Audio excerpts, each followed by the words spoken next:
webinar will focus on the Disaster Networking Collaborative. Next slide, please.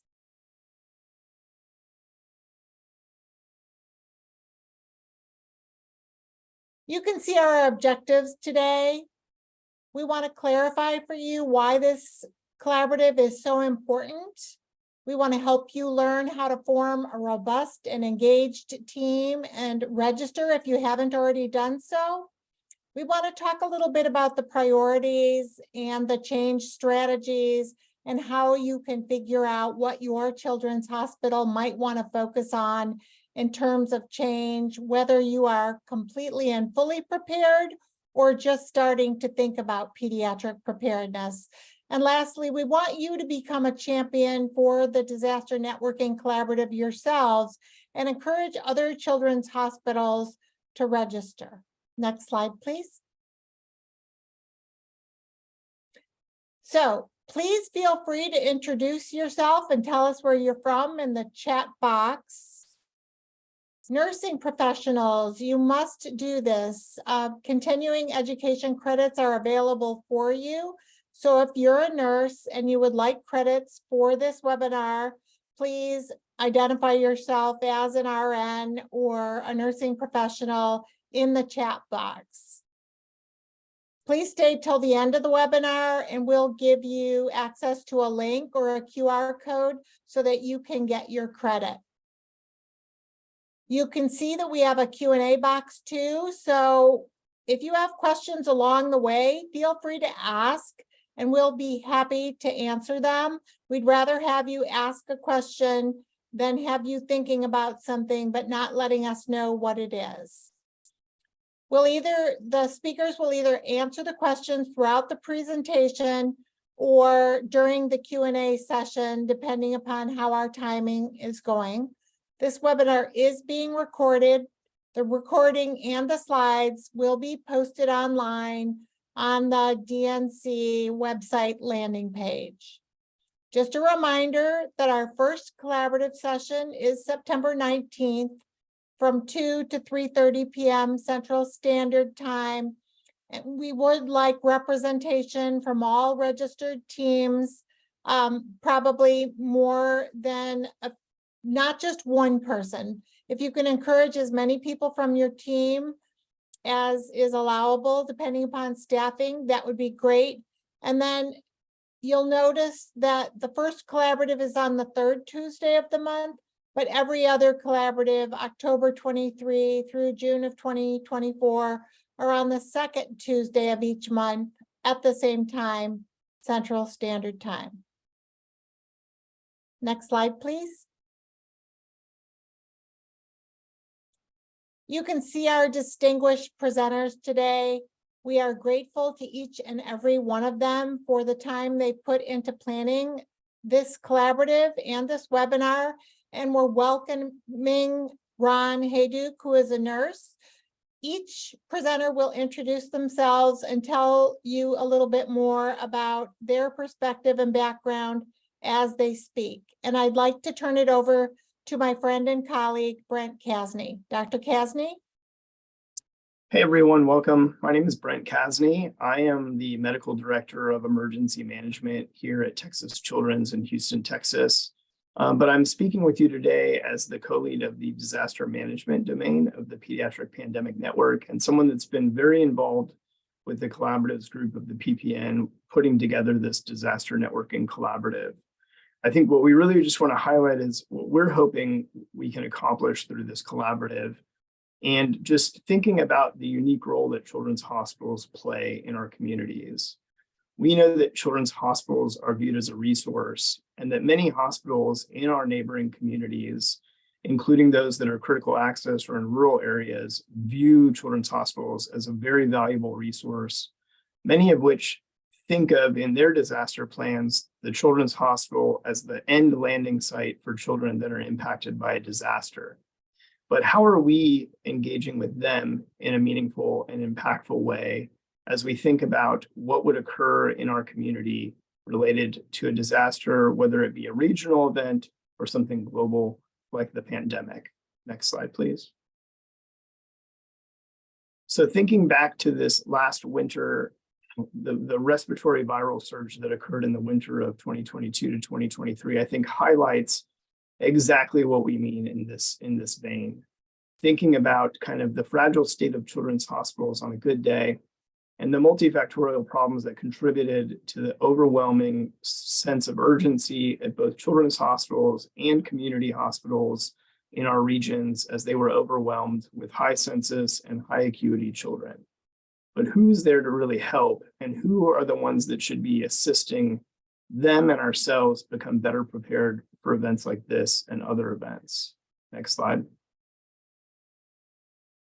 Now, one key partner that many of you may or may not be engaged with is your regional healthcare coalition. And a healthcare coalition can be many different things, but when we think about all of the folks that we would want at a table, all of the folks that would be involved in the response to any sort of disaster, healthcare coalitions serve a valuable role in being that meeting place. From folks like emergency medical services, emergency management, hospitals, and public health, these are really the folks that we're hoping to get children's hospitals to better engage with in a more formal structure through the Disaster Networking Collaborative. Next slide. But what can we do personally to do better at our hospital level, regional level, and state level? And I think, again, looking at the folks that are at that table in the Healthcare Coalition, it's just an audience that's ripe for collaboration, that's usually hungry for pediatric input and subject matter expertise. So at a hospital level, we're really thinking of having somebody in a role similar to the role that I play at Texas Children's. A physician with pediatric background and training, or maybe a nurse educator that's passionate about disaster, someone at a hospital level that's engaged directly with emergency management. Ideally, that comes with a formal title, like my title, Medical Director of Emergency Management, and with some degree of hospital funding to support the work. At the very least, it's engagement with that hospital's emergency management committee that really oversees everything related to disaster preparedness and response. At a regional level, it's really sitting down and becoming embedded and part of the healthcare coalition that's for your region. And then at that state level, beyond the healthcare coalition for the region, it's really focusing on developing partnerships with public health entities on a state and regional level. So this is exactly what we're hoping to do through the Disaster Networking Collaborative. And please review the resources online for additional information. Next page, please. So a little bit about my story, and I think the Disaster Networking Collaborative is essentially attempting to kind of accelerate the timeline that it took me to have this formal role as Medical Director of Emergency Management. My second month of my intern year, I was a pediatric resident at the Tulane-Oxnard Combined Pediatric Program and was there during Hurricane Katrina, working on the evacuation of both Tulane Hospital and Charity Hospital across the street from us. This really ignited in myself a passion for disaster medicine and a recognition of some of the gaps and shortcomings related specifically to pediatrics in the disaster medicine world of preparedness and response. After completing fellowship, I was recruited back to Texas Children's with the end goal of trying to develop this role, someone in physician leadership that was engaged with emergency management, working on things related to disasters, and was very heavily involved in 2014 during the Ebola crisis, working on the development of our special isolation unit, among other things. Still at that point, there was really no formal role for me, and really there wasn't somebody that was seen as a physician leader in this space. And then Hurricane Harvey happened. The picture in the upper right is our incident command set up during Hurricane Harvey. And one of the things that I'm most proud of in this picture is the number of folks in white coats sitting along that left-sided wall. And really prior to my involvement here at Texas Children's, there was little physician engagement in this room in particular. Moving from Hurricane Harvey, after Hurricane Harvey, the hospital did create this formal role for me and funded the role pretty substantially, allowing me the opportunity to further engage and work on best practices here at Texas Children's. And I thought I had seen it all until the winter storm, when we in Houston had something that we don't see very often, which is snow and ice. But all of this work really led me to develop meaningful relationships with not just my local healthcare coalition, but folks at a state level. And this last picture on the bottom right is a picture from attending a senior advisory council of folks for the state of Texas, where I was the only physician present, sitting with a lot of folks that work on this in this space every day. Next slide. When thinking about this experience, it's all built upon itself. From my initial work with EMS for Children in the state partnership here to my involvement with the Healthcare Coalition, this has further opened doors for engagement with the EMS for Children Innovation and Improvement Center and the 3 Pediatric Disaster Care Centers of Excellence sponsored by the ASPR, and most notably our newest, the Gulf 7 Pediatric Disaster Network, the 3rd COE housed here at Texas Children's, but encompassing the Gulf Coast and Puerto Rico. Our hope is really that through this collaborative, folks find meaningful ways to engage, not just with their hospital leadership, their emergency management teams, but also folks from across their region that work in this space. And with that, I will pass it on to our next speaker, Dr. Johnny Eisenberg. Thank you, guys. All right, thanks, Brent. There are a lot of different collaboratives going on. There's a lot of different webinars that people get sent. So I just kind of want to bring everyone up to speed as to what we're trying to do here, how this was brought together, and how we're different a little bit.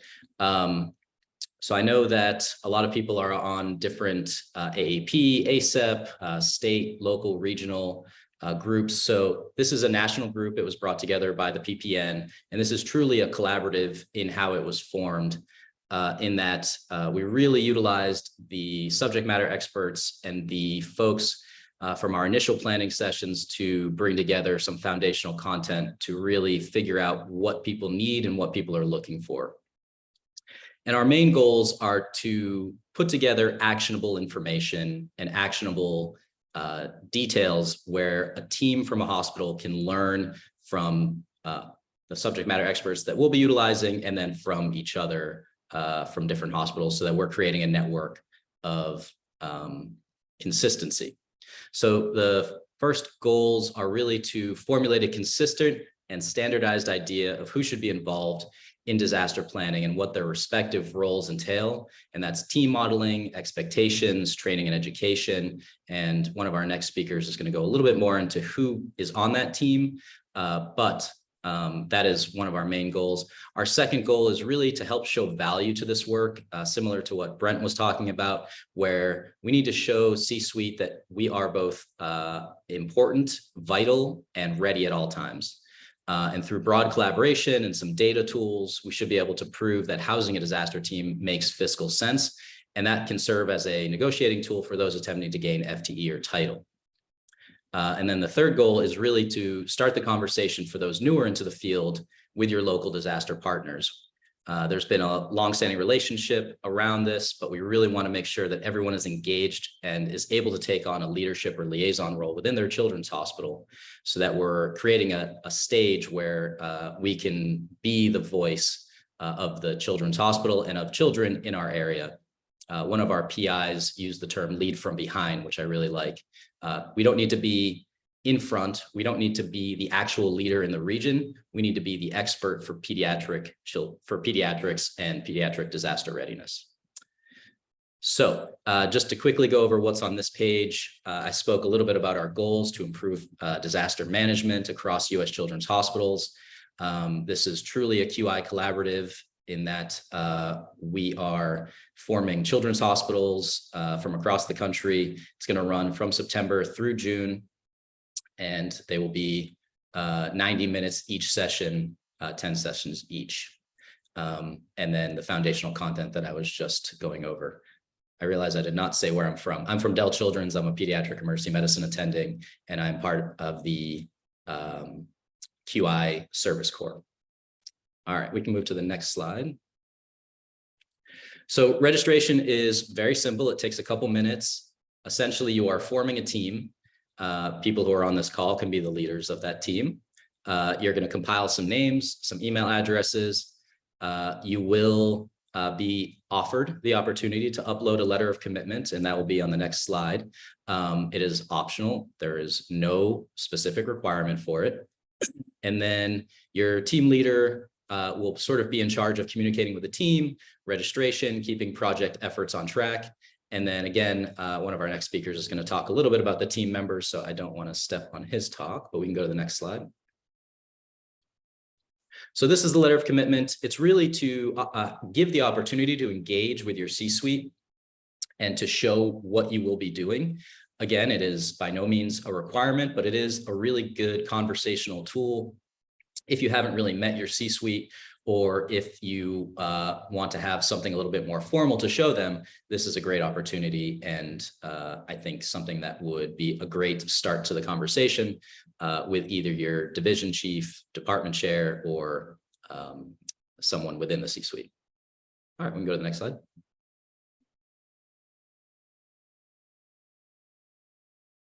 So I just want to point out our website is really full of information about all of our foundational content. Everything has been put together in a collaborative format with subject matter experts. And there are multiple talking points within the website to give much more granular detail as to some of the things I've been talking about within our foundational content, such as roles and responsibilities, emergency medicine landscape, and how to talk with your C-suite and engage with them. So this is the website, and within that website, there are multiple drop-down menus with lots of really good bullet pointed and long form data informational sessions. Okay, we can go to the next slide. So this is really just, I think, a good illustration of how we look at our disaster readiness within the emergency medicine landscape. On the bottom here, this is where we all should be. And our goal is to bring everyone up a layer within this pyramid. So again, at the end, we want everyone to be at the top of the pyramid, but our main goal is to bring everyone up at least 1 or 2 levels if they are starting on a more, on a slightly lower level. So we really want to engage with the state and regional groups, seek pediatric disaster preparedness and education, and learn about the key stakeholders. If you have already done all of that, that's great. We then want you to kind of move up to the next level, identifying the top priorities, becoming a disaster preparedness champion. This is slightly different than a PEC, so I don't want the nomenclature to be confusing. We want this to be someone who is taking on the role of being a disaster preparedness champion within their system, and then really assuming that role within disaster leadership, both at the hospital level and the regional level. Okay, next slide. So I just want to quickly discuss QI because we are part of the QI Service Corps. QI is a great means to accelerate transformation in healthcare. It is a very accelerated way of doing this. Usually it can take up to 15 years to enact change within a healthcare system. And within QI, we've shown that we can do that in 3 to 5 years, creating effective change. The other reason that we use this sort of infrastructure is we wanted to create a network to allow for mentorship and training of fellows and junior faculty to promote future leaders and sustainability. And within the QI and collaborative models, we feel that we will be able to create that type of sustainability and training modules. Okay, next slide.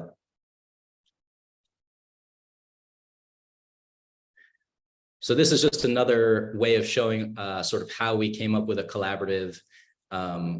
If you'll kind of look through this, we used our topic selection and design, team engagement and pre-work. This has all been done already. And now we're right at about that 5 o'clock point where we're going to start our collaborative learning sessions. And all of these bullet points to the right with evidence-informed content and QI and management and infrastructure have all already been inlaid into our collaborative. So there's no need for you to kind of put in extra work. We've done the pre-work so that we can just move straight forward into the collaborative learning sessions and hopefully gain a lot from those. Okay, next slide. So I'm going to turn it over to Ron Hayduk, did I pronounce that right?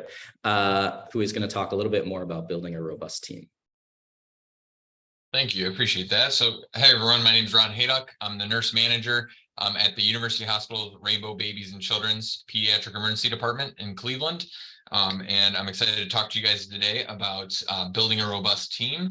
But to kick things off first, so I'm also a NLI mentor, which is our Nursing Leadership Institute. I'm a mentor in that program and also a co-chair of the You Matter Peer Supporter Program. And I was the team lead for our ED Stop Suicide Collaborative session that is still finishing up here. So that was an exciting one. And so for that, we were developing our suicide screening tool and switching to a new, more evidence-based, pediatric-friendly one for that. So that was exciting and had experience building our team for that. So I'm going to speak to you guys about building a team in general here. So building a robust team, who to include, that's a good question. And really, you have to look at it as like a multidisciplinary team. And looking to start strong. So building that large team first, at least with 4 to 5 people. So Laura was saying, just not have just one person on there, but making sure you have at least about 4 to 5 people on that team. A good goal to have for a team too is leveraging the strengths of all the members, recognizing that each person brings a unique perspective and their own expertise to that. And then making sure, especially as the team lead, valuing the input of all, but we should all do that as any member of the team. Next slide.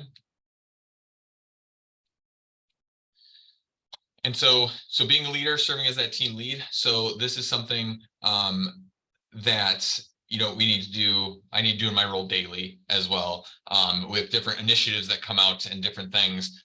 So this is really important to recognize as a leader, is that can I be the expert for all the things? And I cannot. So recognizing that we all bring something to the table, as we mentioned in the previous slide, and kind of as a leader, both in that my mentoring experience and in this role, is kind of serving as a facilitator, is how I like to explain it. So I'm just there. I'm making sure everyone stays on track. I'm making sure things are moving where they need to go. But I also don't have all the answers, and I don't need to know all of the answers, but I need to get the right people to the table who do know the answers. And I think this is huge in disaster preparedness, because we are going to need a multidisciplinary team for that. It will take a village. And so you're going to need many different disciplines there to help take care of things in a disaster. So doing the same thing when you're prepping for that and when you're building teams, to make sure you have all those unique perspectives on there. So the leader should be disseminating information, helping the team to make decisions, keep moving the conversations along, and then also creating opportunities for the members to share their ideas and utilize their strengths. So again, it's awesome when you do have a good multidisciplinary team, because you come to the table and you may not even have thought of some of the perspectives that other people are saying, because we all have different backgrounds. We all have different unique experiences that got us to where we are now. And it's great to hear what other people say and really expand your own thinking into those areas. Next slide. So engagement is key with all this as well. So trying to find a way to keep your team engaged, reminding them of their objectives, providing updates on the progress. So I think this is really too, is you're disseminating information to people. So being mindful of also like providing those updates, getting the feedback, and then as you escalate things or figure things out, making sure you're disseminating all that back to the team, keeping them on track of where we are in the process and where we need to be. When you delegate things, ensure oversight of those things as well. So making sure that, I gave somebody else a task, I got to make sure that that's still moving so the group can continue to move as well. So ensuring you have oversight over that. Celebrating achievements, encouraging support, identifying the barriers and how to address those. And we'll go over those in a second. But I think celebrating achievements and encouraging support is really big too. So whenever you guys hit another milestone or another goal, as you're moving towards your SMART aim there, just to make sure that you're celebrating those small wins as well, to keep the team encouraged and supported towards the big goal. Next slide. And so barriers and successes. So in any team, as we're moving forward towards a goal, there's going to be barriers. And there's also going to be successes. So some of the things that we noticed with the ED stop one was staffing. So some of our staff had moved on to different roles or needed to drop out. So again, having that buffer of that 4 to 5 people, if not some more, is good to have. So that way, if somebody needs to drop out or they go on leave or they leave the organization or any of those things, it's not as like impactful. It's always impactful when someone leaves, but not detrimental to your success of the project. Identifying additional members to assist. So when people do leave, making sure to identify somebody else that can kind of take on their role and what they were doing in the team. Again, we talked about 4 to 5 members initially, so there's a buffer. Staying focused on what the team decided to work on. So what was your goal and progressing towards that goal? Having that SMART aim. So, just like a measurable, attainable type goal for that, and keeping the team focused on that and keep reminding them of that goal. The biggest one, and I always preach this, it's something I've worked on in this ever since I took this role too with our department, is just communicate. So that goes all around. So communicating with each other, communicating with your leaders, communicating with everything. And when people bring stuff to you, following up on it, communicating back to them, all of those things. And that kind of ties in there to accountability.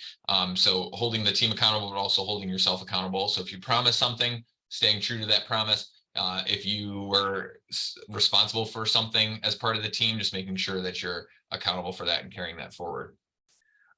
So speaking of kind of team members, so when I think of a disaster, since we're picking kind of disaster type team members, it really does take a village, like I mentioned. So nurses, physicians, medics, we have medics in our ER, respiratory therapy, child life, social work, all of those roles and then some. I may not even have listed all of them, but all of those are ones that I have in mind for building our own team for this initiative.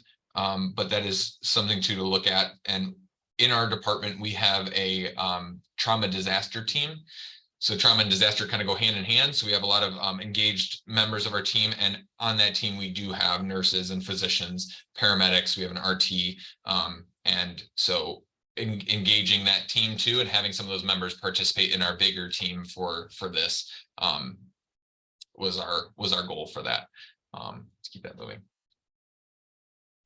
And with that, next slide. All right, and with that, I'm going to turn it over to Dr. Kate Remick. Thank you so much, Ron. It's really nice to see everyone here on the call today. My name is Kate Remick. I'm Associate Chair for Quality Innovation and Outreach at the Dell Med School within the University of Texas at Austin. I also serve as co-lead for the Quality Improvement Collaboratives domain of the Pediatric Pandemic Network. And what I'm hoping to speak a little bit more about is also my role as co-director for the EMS for Children Innovation Improvement Center, which is really a critical partner tagging on to the work that Ron just described and really bringing in that full team. What you've heard so far from Brent is really a call to action on why this is so important. And obviously, so many of you have experienced the impact of disasters within your communities, within your children's hospital. And what I hope you had gleaned from his discussion is really how this work aligns with the vision for the larger Pediatric Pandemic Network, which is how do we improve health outcomes for children, families, and communities that are impacted by disasters and pandemics. And that's really our goal here. One of the core partners that you may or may not be aware of is a small federally funded program called the EMS for Children program. It's funded within the Maternal and Child Health Bureau of the Health Resources and Services Administration, similar to the funding that's received for the Pediatric Pandemic Network from the Health Resources and Services Administration. And the work within the EMSC program very much aligns with the Pediatric Pandemic Network, because our goal within the EMS for Children program is to reduce childhood death and disability due to severe illness or injury, i.e. that which happens during emergencies, disasters, and pandemics. And the goal of this program is to enhance the capabilities or capacity of our existing emergency care systems, which is very much in line with the pediatric pandemic efforts, and which the efforts that all of you we believe are trying to undertake, which is if we can't prepare for one child, or if we're not ready for one child, how do we prepare for many children? And this is that continuum along the readiness preparedness curve. Within the EMS for Children program, we really focus on the entire continuum of care, from initial injury and response to pre-hospital care, hospital-based care, to the hospital, back to the medical home, which very much aligns with the work that we do within children's hospitals and within the Pediatric Pandemic Network of bringing communities together, the importance of bringing healthcare coalitions together, and really the importance of this collaborative or team-based environment. If you go to the next slide, please. Within the EMS for Children program, there are really 5 core arms of investments, and I point these out for a few reasons. First and foremost, I guess, is just to let you know that I am partially funded through the Federal EMS for Children program as co-director of the EMSC Innovation and Improvement Center, and much of their work, similar to the Pediatric Pandemic Network, stems or is founded on quality improvement methodology. You heard Ron talk about an ED Stop Suicide Quality Improvement Collaborative, which is led out of the EMSC Innovation Improvement Center. And we really use quality improvement methodology to more rapidly transform our emergency care space. You heard Johnny Eisenberg talk about our QI collaboratives. Similar to what PPN is doing, we utilize the IHI Breakthrough Series model to really support participants. We provide the evidence-based content, we provide the IT infrastructure, project management, etc., and thus are able to produce these resources that you saw Johnny and Brent share with you. The Pediatric Emergency Care Applied Research Network, a network of about 18 children's hospitals, is also funded through the EMS for Children program. The EMSC Data Center, which launches national assessments on pediatric capabilities within our emergency care systems, namely the National Pediatric Readiness Project and pre-hospital pediatric readiness efforts that are underway. Targeted issues grants are systems-based improvement grants. But what I really want to highlight here are the EMS for Children state partnership programs. Within every state and U.S. territory, there is a recipient of funding from the Federal EMS for Children program to enhance our pediatric readiness and day-to-day capabilities to care for children. And the focus of these state partnership programs is broad and is inclusive of all types of hospitals and pre-hospital agencies within the state or territory, including children's hospitals. And if you haven't previously had an opportunity to work with state partnership programs, we'd love for you to begin seeking ways that you might collaborate with them within this pediatric disaster framework. Next slide, please. So this is a snapshot of the EMSC state partnership programs. You can see the map on the far right.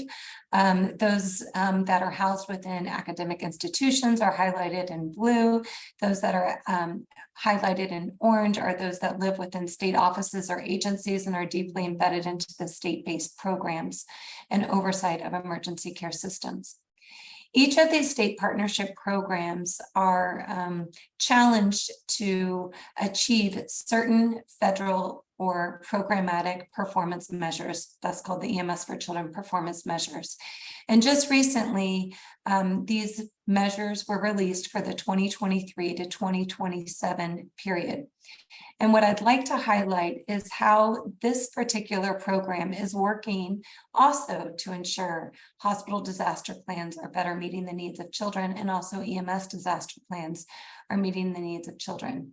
Their scope is much bigger. It's much of it is focused on day-to-day readiness through establishing pediatric readiness recognition programs akin to trauma programs, stroke programs, STEMI programs, also working to develop champions that you heard Johnny mention, these pediatric emergency care coordinators. But these are really individuals or a workforce that would align very well with an individual who's serving as a pediatric disaster preparedness champion and who's helping to support enhancements in pediatric disaster preparedness efforts. If you don't know who your EMSC state partnership program grantee, either manager or director is, on the EMS for Children Innovation Improvement website, we have a list of all of these individuals in the grants database. So you are certainly welcome to search and identify these individuals and see if you might be able to provide outreach to help support their work in day-to-day readiness And these are also individuals who might be able to help you identify resources that can support the growth of your pediatric disaster preparedness efforts. Many of these EMS for Children state partnership programs are deeply embedded in the larger infrastructure of their emergency care systems, including within their healthcare coalitions and disaster response within their state. So really encourage those of you who are beginning the journey to become pediatric disaster preparedness champions and working to develop a more robust team, that you think about including EMSC state partnership managers in that work. Next slide, please. So within these efforts, what we're really trying to do here is help to build some bridges between the work of the Pediatric Pandemic Network, which is most formally housed within 10 specific hub site children's hospitals, but is reaching out to all children's hospitals to really strengthen our nation's response to disasters and our abilities to meet the needs of children, and bridging that work with that of the EMSC state partnership program activities. And you'll see that there's certainly quite a lot of alignment. So within the Disaster Networking Collaborative, our focus is on children's hospitals and how we can help to strengthen your internal pediatric disaster infrastructure through influence, through resources, through communications with your C-suite. And similarly, the EMSC state partnership programs are working hard to strengthen pediatric disaster efforts within their state and or territory's emergency care system. Their focus, of course, is on all hospitals and EMS agencies, not just children's hospitals, but here to really make those connections and help develop partnerships in this work. Within the Disaster Networking Collaborative, we're really hoping children's hospitals to grow networks among themselves and within their regions through their healthcare coalitions and the like. Similarly, the EMSC state partnership programs work to grow emergency care system networks. And in many states, they have pediatric emergency care coordinator networks where they're bringing these champions together to share best practices and the like. And this is a real opportunity, I think, to provide a bridge in this work. Within the Disaster Networking Collaborative, our hope is that as children's hospitals with a goal to raise the bar for children's care within our communities is to grow our voice in that respect, provide best practices, seek partnerships, and really begin to demonstrate some of these best practices and take those to scale. Within the EMSC program, it's to help all hospitals to be ready, because we know that the lion's share of children seek care initially in community hospitals, but often are transferred to children's hospitals for further care, particularly in the case of disaster when capacity and capabilities are limited. We know that they're going to be relying on us in children's hospitals, and this is a great opportunity to collaborate. And then last, within the Disaster Networking Collaborative, it's how do we develop or move towards more universal standards for what pediatric disaster preparedness might look like among children's hospitals. And I will say that within the EMSC state partnership program, there are a number of resources that children's hospitals can use and leverage to begin growing out a more robust disaster response system, in addition to the work that the Pediatric Pandemic Network has helped to produce. Next slide, please. So when it comes to why join the Disaster Networking Collaborative, really we're here to support you. First and foremost, true to quality improvement work. We're not mandating any particular achievements. We're really just trying to bring children's hospitals together to open the discussion, provide resources, and begin building these bridges. But what we hope all of you will think about in terms of deciding whether or not to join this quality improvement collaborative is that by doing so, you'll begin to look at your own policies for disaster management and see how there might be opportunities for improvement. You'll certainly hear from other children's hospitals, particularly those that are at kind of the forefront of this work. You've heard from Brent Kasny. You'll hear from others who have really begun to shepherd this work within the children's hospital space, and learn from them, share expertise and best practices. There'll be lots of opportunities to grow relationships with other children's hospitals, both those within your HRSA region or FEMA region, those within your state, and those that are even, across multi-state areas. And I think those relationships will be important as we begin to be stressed during environmental disasters, man-made disasters, infectious disease disasters, and the like. You'll hear lots from subject matter experts in the disaster space who will be able to help kind of expand on the future state, ideas, thoughts, best practices. We will be beginning to think about some practical strategies to prepare for emergencies, disasters, and pandemics. And we will grow into this even further as we roll into future collaboratives that really dive into our disaster response capabilities. We'll definitely be thinking about infectious disease outbreaks and pandemics and how we enhance our preparedness in that space. We hope that this will help to establish more sustainable disaster preparedness workforce within your children's hospitals. How can you really enhance those clinical operations? How can we incorporate equity into this work? You heard about critical access hospitals. Of course, there's certainly communities that are less resourced. How do we address those? And how do we address populations that are more disproportionately affected by disasters? Of course, partnering, we hope you've registered, and even the smallest steps are welcome. Again, we're not mandating any particular achievements, but there's always room for improvement. We know this from our prior disaster experiences, the reports that have come out of New York Times, Wall Street Journal, other media articles about the limited capacity and capabilities for pediatric patients. And this is really an opportunity for us to grow together as a nation in responding to children's needs. So we hope you'll join.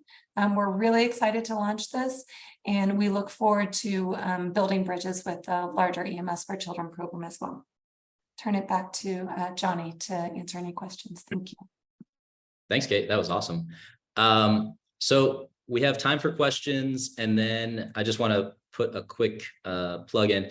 The next slide will have the CNE for nursing. So if any of the nurses would like to get CNE, it's going to be on the next slide. But if you want to ask a question, if you don't want to come off mute, you can put it in the chat. And if there Johnny, are no, we have a couple if you want us to prompt you. Sure. So how do we register?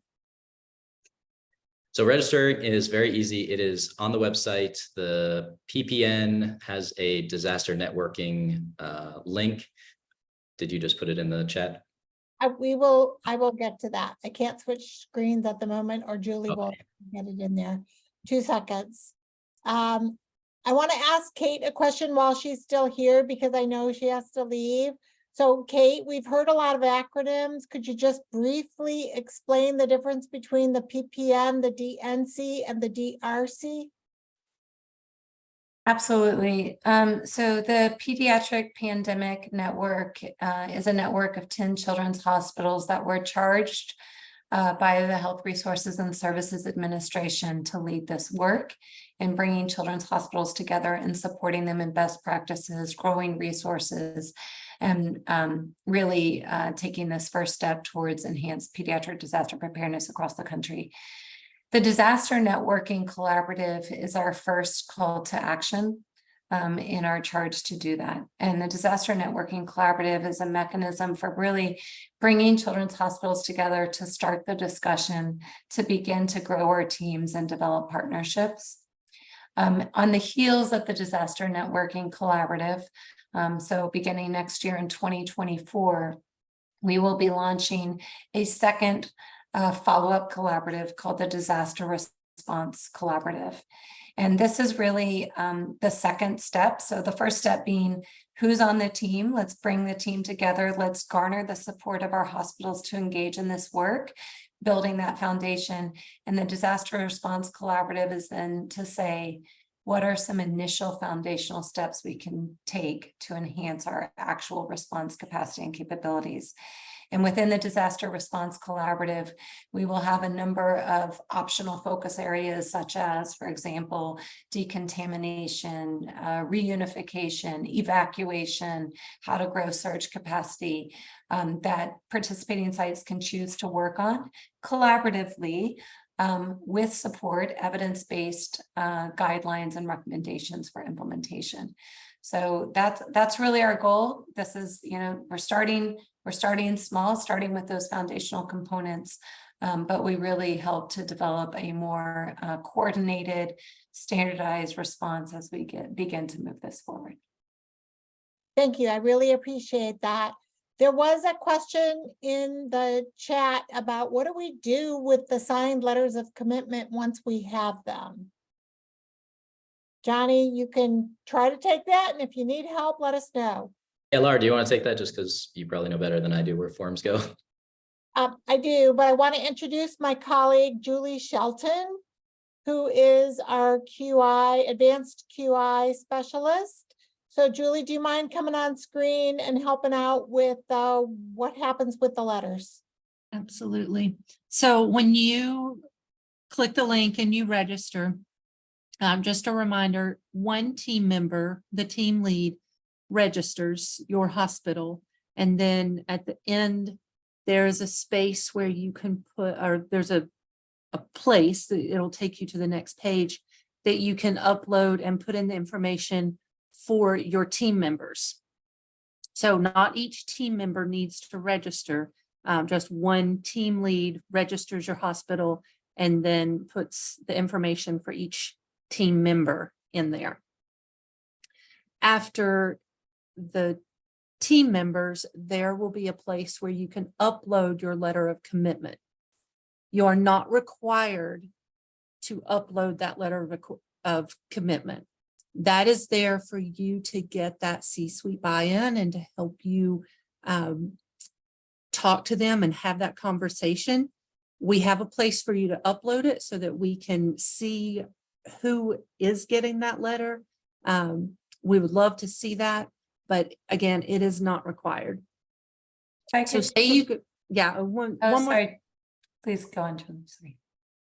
I just want to make sure that I tell you this, that once you go through the registration, you put your team members in, you don't have that letter of commitment yet, but you want to go ahead and get registered for the Disaster Networking Collaborative. You press submit. You can always come back. There's a link in there that you can copy and then save for later. And you can always come back to remove team members, to add team members, and then to upload your letter of commitment later on. All right. Sorry to interrupt you, Julie. I just wanted to add that the letter of commitment has proven very valuable in past quality improvement collaboratives because it helps the C-suite to understand the extent of this work and what you're beginning to engage in so that they can understand the potential influence that you will be able to build within this larger network.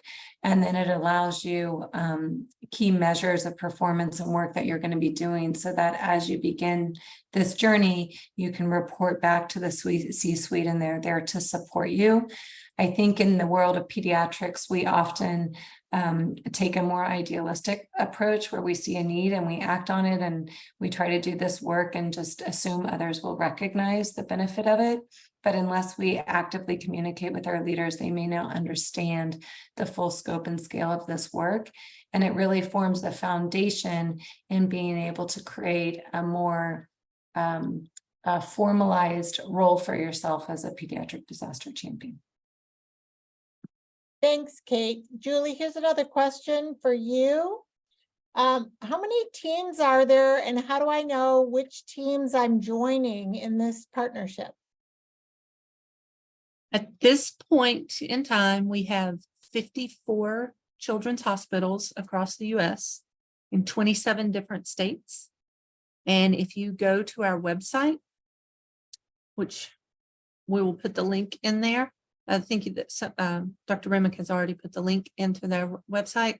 If you go on the website, on the bottom left, it says DNC registrants and hospitals, children's hospitals. You can see the list of children's hospitals that have already registered and who will be joining you. Thank you. Let's see. Johnny, was there anything else that you wanted to add? And then I had a question for Ron. Yeah, I was just going to say, the question that I've received the most, both at our conferences and sort of nationally, has been, we're already pretty prepared. Why should we join? And it's a great question. And I have two different responses for it. One is, my former colleague, Hillary Hughes at Primary Children's in Utah, gave a great response to that. And she was actually quoted. So I know that I can requote her and paraphrase a little bit. And Laura, I'm going to mess it up a little bit. But she essentially said, we can always learn. There's always something to get better at. So to say that, we're prepared is dangerous in the world of disaster medicine, because there's always something to get better at and there's always something to tweak. So again, I paraphrased her, but that's, I think, the most basic way to answer that. And then the second thing is, within your hospital, you might be the leader of disaster medicine, and at some point your career will be drawing to a close and you're going to need a replacement for that. And if you don't train your replacement, you will be in a very bad place. So it's really important to engage the junior faculty and the trainees in this type of learning so that they're then engaged and interested and want to be involved in this. So I really encourage those who have a director role to engage their junior faculty and their senior fellows and folks who are going to be then taking over the roles that they will either retire from or move on to a higher level, and then they need someone to replace them. So I really encourage mentorship within this from a local hospital level. Thank you. There is a question in the Q&A box, so thank you to that person for putting it in there. Will anything be required from the children's hospitals to participant related to data submission? So that's a good question. The level of data that we're going to be gathering is pretty minimal. It's not going to be like a 47-page survey. It's an environmental scan to really just understand what you have existing in your hospital system, what level of training you have, what level of training your team members have, any certifications, things of that nature, previous discussions with your C-suite, level of FTE, things of that nature. And there's a couple smaller nuanced things that I'm definitely forgetting, but those were the sort of big ones from environmental scan. It shouldn't take more than 10 minutes. And that data is going to be housed in a REDCap and will be utilized within the DNC and PPN for our purposes. But yeah, not a heavy load. Thank you, Johnny. I have a couple of questions for Ron. First, here's mine. What are you hoping your team will gain from being involved in the DNC? Well, I agree with Dr. Eisenberg there that, we can always learn. So I think that we have a decent program like in our ER, but I think hospital wide, we definitely can use some improvement. We did a mock disaster drill. It was like a statewide disaster drill recently. And it went okay, but I think there was some things identified so that we can improve on through that too. But seeing what everyone else does throughout the nation as well and bringing some of those tips back to us is big. So that's what I hope. Thanks. And here's the second one. How will you decide, or how did you decide who should be on your team, and how did you convince them to join you, given all of their other competing priorities? That's a good question. I think, just making sure to think of like all the people that you would want their kind of perspectives at the table, like I had mentioned. So there's with like getting our social work, they were a natural one that I wanted to. Whenever there's a disaster, they're going to be huge in that. Our paramedics, they're very involved. Obviously, our physician team and picking them. And I think, thankfully for us, our team's pretty engaged. We have some good engaged members that love disaster and love trauma. And so they were our natural first ones to go to. But I think finding those who are going to be interested in the work and, might have like an interest in disaster or anything and trying to engage them and just explain to them what the workload is and what everything is so they can make an informed decision if they can enjoy it or not. But if you build that team and you get a decent amount of team members on there, you guys can all share the work. So it's not just falling on just that one or two people that might be joining if your group's smaller. I hope that answers it.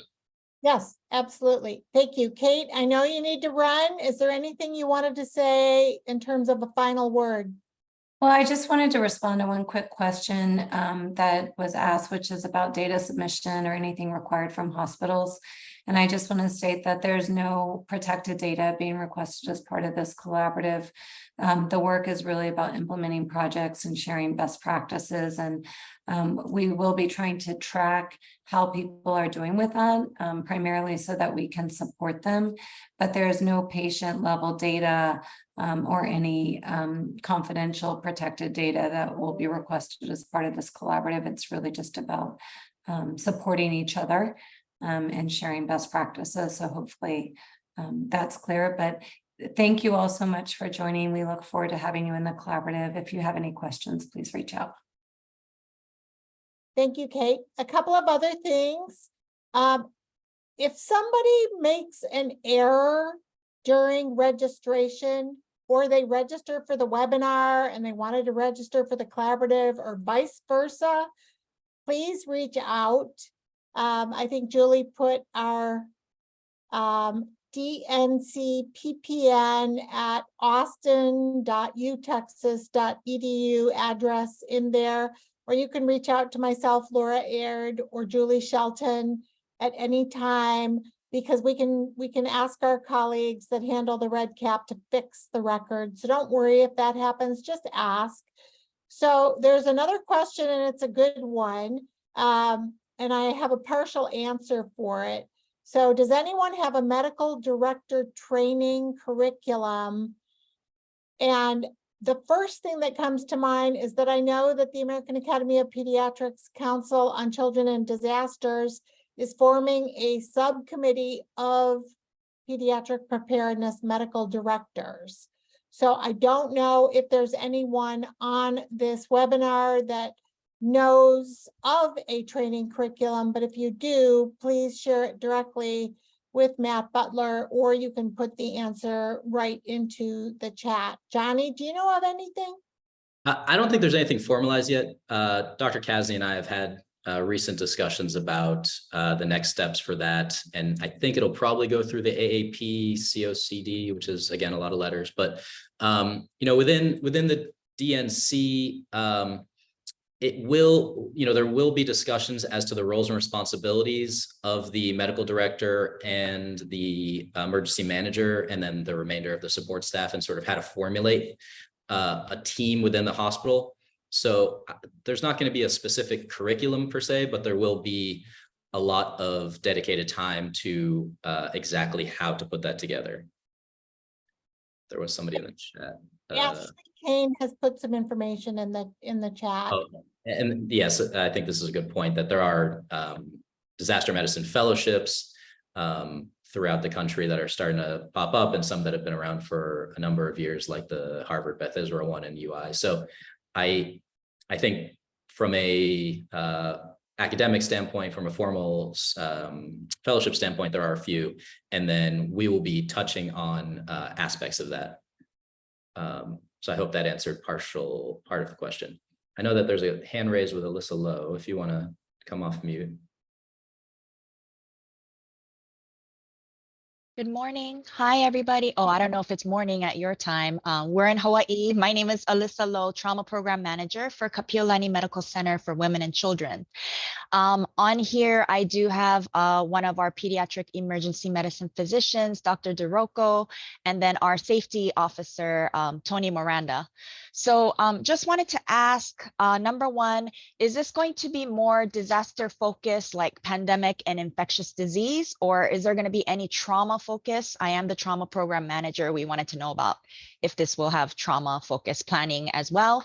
And then also, is there any opportunity for like a disaster expert to come out to Hawaii and do like a site visit for us and give recommendations for our center as well as our system as a state?